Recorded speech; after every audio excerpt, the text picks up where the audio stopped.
आम आदमी बेहतर जिंदगी के लिए सुविधाएं चाहता है।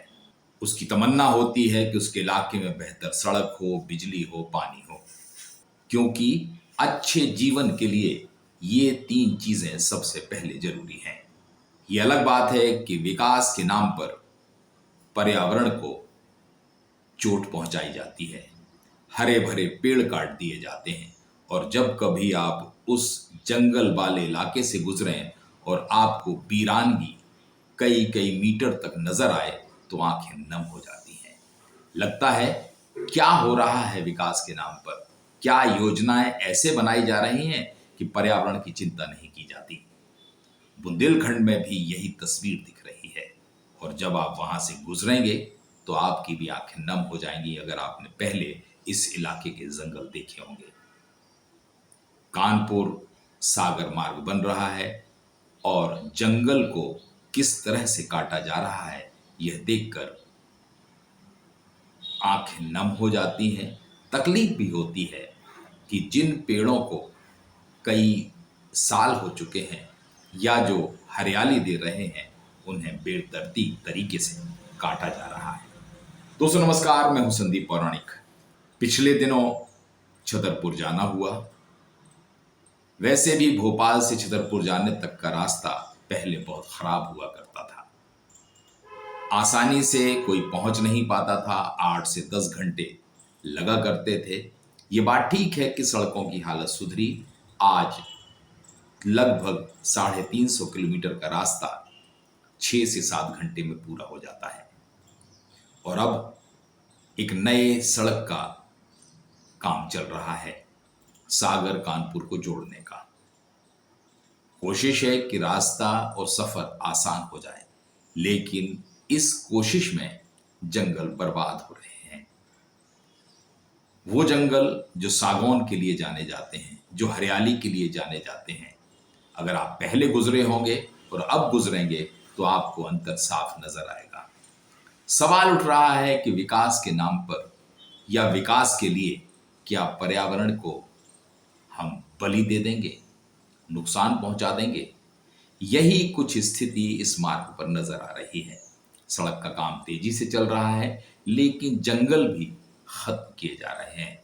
तस्वीरें बताती हैं कि जहां तक सड़क बनाई जानी है उसके बाद हरियाली वाले घने जंगल हैं, लेकिन जिस इलाके से सड़क निकल रही है उस इलाके के जंगल काट दिए गए, और जो पूर्व की सड़क है और उसके बाजू से भी सड़क बनाई जा रही है। हमें याद आता है बचपन का कि जब सड़क पर चलते थे तो कई बार ऐसे लगता था जैसे पेड़ों ने द्वार बना दिए हों।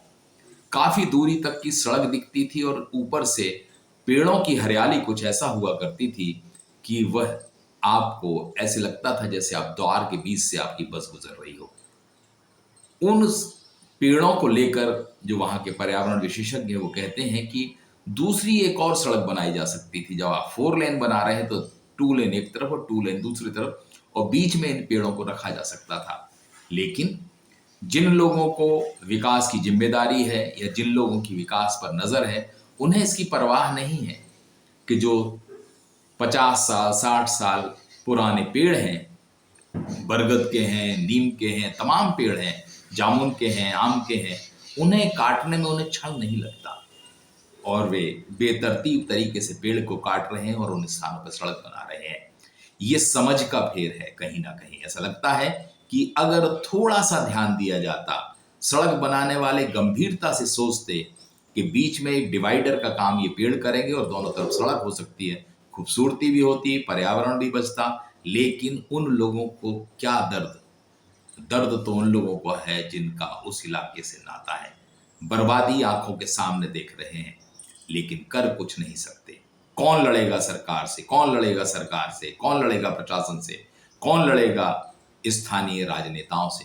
क्योंकि राजनेताओं ने भी चुप्पी साध रखी है। उनके भी अपने हित हैं, ठेकेदारों से जो भी उनका लेन देन हो या जो उनके समझौते हों, वो सारे गणित या लाभ पर्यावरण पर भारी पड़ रहे हैं। कुल मिलाकर के बुंदेलखंड वो इलाका जो सूखा के लिए जाना जाता है, जहां पानी का संकट है, जिन इलाकों में हरियाली है, उसे भी खत्म करने की इसे साजिश ही कहा जाएगा।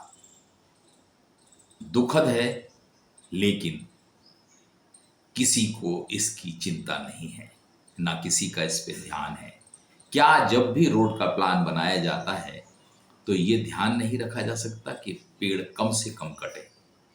और जो एजेंसी है जिसके पास सड़क निर्माण का काम है, वो बड़ी होशियारी से काम कर रहे हैं। पहले 4 पेड़ काट देते हैं, एक बड़ा पेड़ लगा रहने देते हैं, ताकि लोगों में नाराजगी नहीं आए और ये किसी को पता ही नहीं चले कि कितने पेड़ कट गए, क्योंकि एक बड़ा पेड़ वहां खड़ा हुआ है, फिर उसे भी काट दिया जाता है।